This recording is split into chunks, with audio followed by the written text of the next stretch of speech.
We are interrupting to bring you some breaking news right now, and this is some weather news.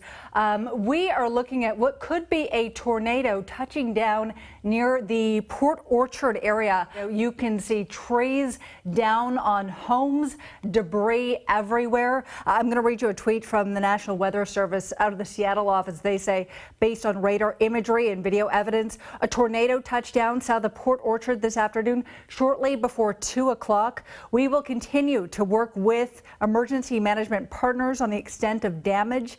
We will not be able to survey the area before dark tonight. We'll send a team tomorrow morning. Look at these pictures. It's amazing. Yeah, meteorologist Craig Herrera joins me right now. What are you seeing here, Craig? And Amanda, looking at those trees snapped over just like toothpicks, we actually have video of what could have been this tornado, according to the National Weather Service. There you go. Take a look at this. And this, by looking at this, I can tell you, as you're looking at debris blowing up into the air, that would indicate that that tornado has touched the ground, which would make it a tornado. If it was a funnel, it would not have touched the ground. But you see debris flowing around the center of circulation in the center of your screen there. So that would indicate, indeed, that a tornado would touch down. Before we could even get to the freeway, we were on Bethel, and we see this huge cloud coming down from the sky. Looked like something out of a horror movie. And at first we thought all the debris were just like a flock of birds or something. But then it started twirling, and I was like, oh, Mom, that's a tornado. And she didn't believe me at first, because she thought that would never happen here. She's lived here 30 years. Oh, okay, I do want to show you something. We've been looking all afternoon at that picture of that red house that lost its roof. So take a look at what this home looks like now. We have a picture of what this home looked like before. This is the Google Street View of the home before it had its roof ripped off in Port Orchard. Now look at it. It almost looks like a dollhouse, the way that you can look right into the rooms of that house. And it's just going to be such a long road to recovery for that homeowner, that this was an extreme weather event that was happening right outside of their door. That is it right there. Video. Yeah. This is the one, I think this is the million-dollar piece of video right here to kind of explain what's going on. We do want to take a look at some tweets that we've been seeing from emergency management officials and agencies. KCSO, Port Orchard PD, several fire agencies have responded to a weather event that has caused catastrophic damage in the Port Orchard area. Most of the damage is contained to the area and neighborhoods east and south of Walmart. So here's Port Orchard, here's the smaller community of Fernwood. This is our red bullseye. Look at the timestamp up there, says 1:55. And I have to pause it here because I don't get more than about 3 or 4 minutes where the radar was able to detect the heavy enough rain that we can spotlight the storm on radar. And that's really all you're looking at here is radar. And if you just looked at this, you would have no way of knowing there was a tornado in that storm. I want to show this to you in a slightly different way. We're going to come down for a 3D view, and instead of looking at the radar from above, we're going to look at how tall that thunderstorm was. This storm was way too weak for any of that, 10,000 feet high and no clear signature of any circulation. We had no way of seeing this thing coming, and we get tornadoes so rarely here because the conditions just don't provide us with terribly strong thunderstorms. And so we've been talking about how quickly this happened, how it came out of nowhere, so you can imagine that no one was even remotely prepared. Drew Mickelson is live in Port Orchard for us to give us a sense of exactly what we're now seeing as people are really left to pick up the pieces, Drew.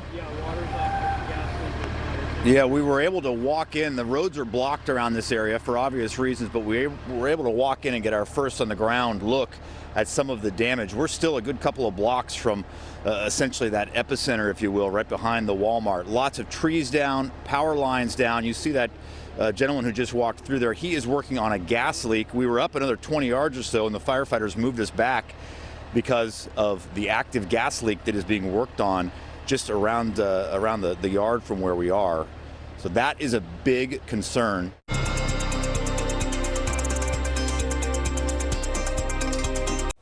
Good evening. We're tracking breaking news right now. The National Weather Service confirms a tornado touchdown in Port Orchard this afternoon. And the trees were just yanked down. James, you live right here. You were here. What did this look like? We had probably twice as many trees as you see here now. It literally looks like somebody brushed a comb over the trees and pushed them all over these houses. It was pretty devastating. You live across the street. Yes. And your house is fine. Yes, I was very grateful and blessed. It's just amazing. It sounded just heroic, just scary. And did you know what it was? I mean, I thought it was going to be a typhoon, like last year when they said there was a typhoon, but there wasn't. Now, this is unbelievable. And what is amazing to me is your house, the street behind us, untouched. There's not a tree down. There's Christmas lights still out, but over there, the roofs of the homes are gone. It's a skid mark. They put a skid mark over here in Port Orchard. It's really sad. Chris Daniels is also out there for us, finding out more about first responders and how they're reacting in this situation. Chris. Yeah, we are here on the north side of this closure as the rain continues to intensify. And what is going on here behind me, you can see that there are people who live in this neighborhood who are standing by waiting for the South Kitsap Fire Department to allow them to go in to check on their pets, to check on their loved ones, to perhaps get some medication that is needed. And we have seen South Kitsap Fire escorting people in and out on an individual basis to do that. But that's what everybody is doing here that's gathered here on the north side, trying to get an assessment of the damage that there may be to their homes. We did talk to a couple that was home at the time when this apparent tornado touched down, and they were shaken, obviously, as you can imagine, by what they witnessed. Just very shook up. Just really shook up. My heart was just pounding. But yeah, we were okay. Thank God we were on the other side of the house. Moving towards the safe side, though, as it was coming. 3 trees came down. Our living room is where we would have been because we just finished lunch and we would have been sitting there. And 3 trees came down. So the house is really badly damaged. My car is under there. My new car.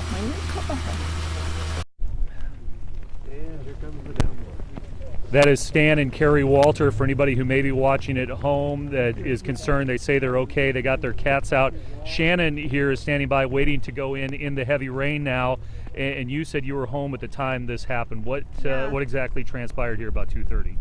I was in bed asleep and I heard a noise outside and I looked out my window and I saw the tornado come by the window.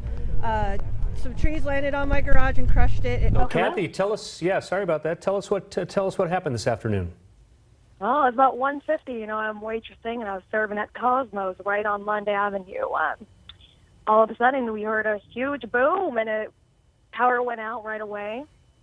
And within about a minute later, all you saw outside the windows were debris and branch just flying up in the air.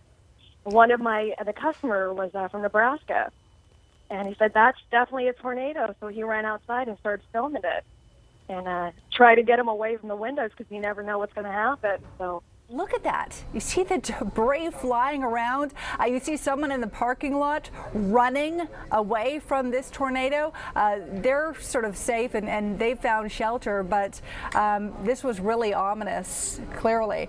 And the National Weather Service at the time, they weren't ready to declare that this was a tornado. They wanted to take a look at the video and they wanted to get on the ground, but about 50 minutes ago or so, they were finally able to say, yeah, we took a look at some of the pictures of the damage. We took a look at some of this video, and we can say that this was a tornado. And let's bring in Betsy Robertson with the Red Cross. Betsy, good to have you on the phone. What is the Red Cross doing on the ground tonight?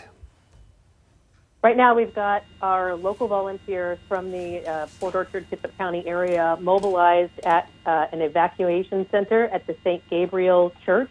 And what we're really encouraging people to do is to come there to just get settled, get reunited with their families, stay warm, and let us take care of things and take care of them until they're able to get back home. All right, here's a look at some of the images and videos we are getting. Please use the hashtag WAWX, WAWX. Chris Daniels also out there in Kitsap County finding out more about what first responders are doing right now. Chris?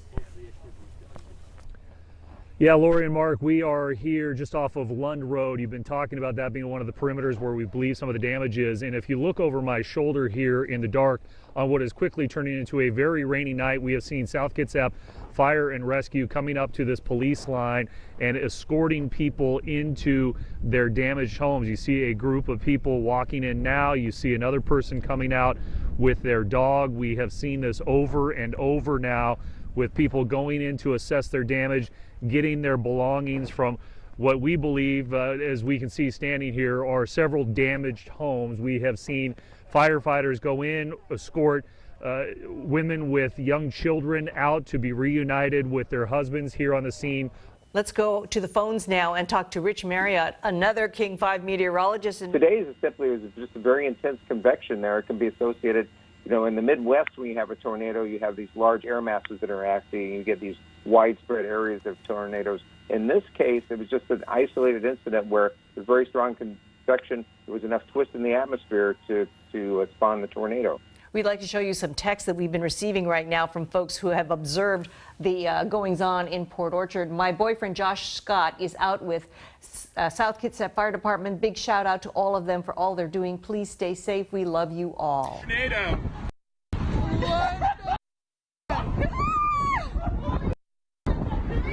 Dude! Bro, get out your... Got it on. It's on recording. Holy sh... Oh my God! I'm scared. A frightening scene for sure. Several King 5 News reporters are in the area gathering information about the storm, the aftermath, and the emergency response. We begin tonight with King 5's Drew Mickelson live. Drew. Well, Mark, when we first got out here to the Port Orchard area, there was a gas leak. There was an obvious smell of gas in the air. The good news is they did cap that gas leak, so the gas leak problem has been solved, but there's so much cleanup to do. We were just watching some firefighters out here checking to make sure no one is still in these homes. This is one of many dozens of trees that snapped this afternoon, blocking this woman's driveway. An aid car had to come and get her out of here, but she is okay. Take a walk with us here as we show you the kind of scene that we are seeing all over the place. This guy's garage crushed. We were told these trees were 100 feet tall. There were dozens of them, basically buffering this neighborhood on the backside of the Walmart here. And those trees, someone described them as being brushed over, as if a comb was combing through the trees, snapping these trees, crushing properties, and scaring folks who lived in that area and found out that this had hit when they were at work. When you look at the concentration of homes near the area where the tornado touched down, here is the main area, ground zero, southeast Tiburon Court.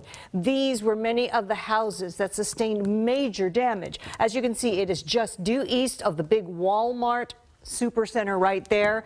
Across the parking lot, the Wendy's, a very busy part of town, and yet this was the main area of damage. And there were no injuries. Our Natalie Schwabe continues our coverage. She joins us live from where many of the first responders and power crews are headquartered. Natalie. Yeah, here in this Walmart parking lot, we have the fire crews, utility crews, we have law enforcement. This is where they come to coordinate. Then it's right back out to those neighborhoods that need help. Tonight, earlier, we were in one of those areas and we talked with the family right after they saw the damage up close for themselves. As soon as I saw a video that was shot from the Safeway gas station just down the road, it was pointed directly to my house, and I could see the debris of the roof just coming off. John Mueller was at work when his red house was hit hard by the tornado. Every window is smashed. My garage door is in my garage, folded in half and crunkled. It looks like the house took its hat off. John and his daughters got a closer look tonight.